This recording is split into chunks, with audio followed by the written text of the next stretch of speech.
5 seconds to go.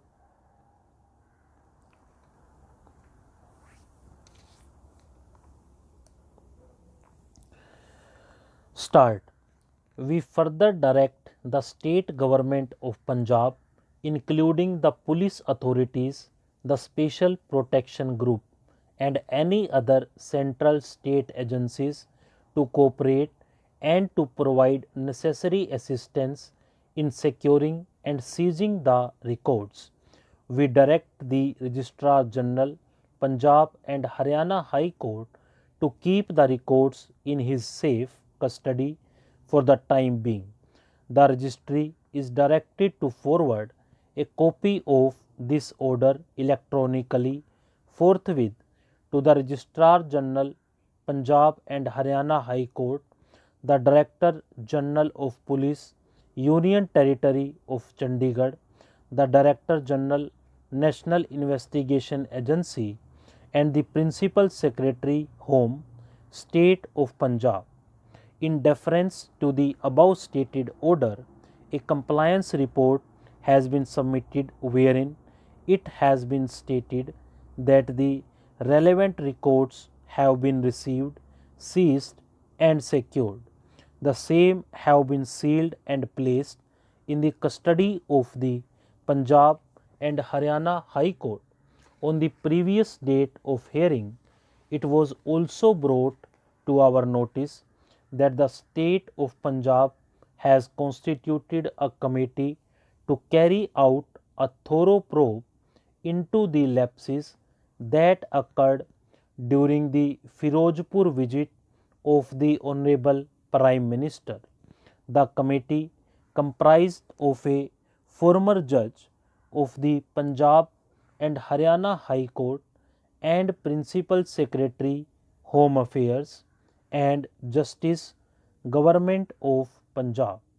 It was urged on behalf of learned senior counsel for the petitioner that since lapses in the breach of security of the Honorable Prime Minister are being seriously attributed to the authorities of the state of Punjab, the constitution of an inquiry committee by the state was nothing but an abortive attempt to become a judge in its own cause.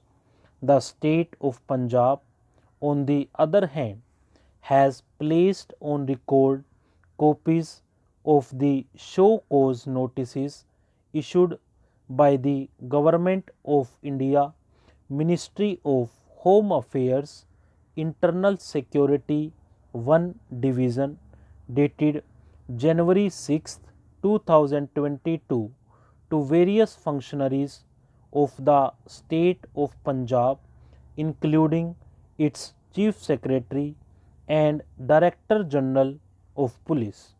The show cause notices required the officers to respond within 24 hours as to why disciplinary action under the All India Services Discipline and Appeal Rules 1969 should not be initiated against them for their omissions and commissions. The learned Advocate General for the state of Punjab urged that the Ministry of Home Affairs, Government of India has in a way already held the officers of Government of Punjab guilty of the alleged negligence and or breach of security of the Honorable Prime Minister. He maintained that none of the agencies of the state government had committed a dereliction of their responsibility for the security and safety of the Honorable Prime Minister, yet there is a smear campaign to discredit the state government.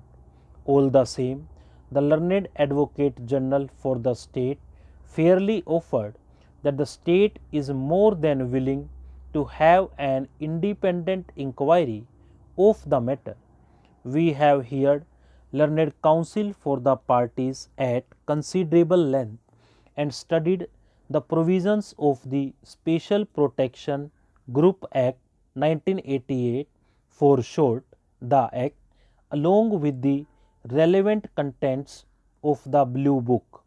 The legislative scheme of the Act is quite comprehensive with respect to ensuring proximate security of the Prime Minister or a former Prime Minister or their family members, as the case may be.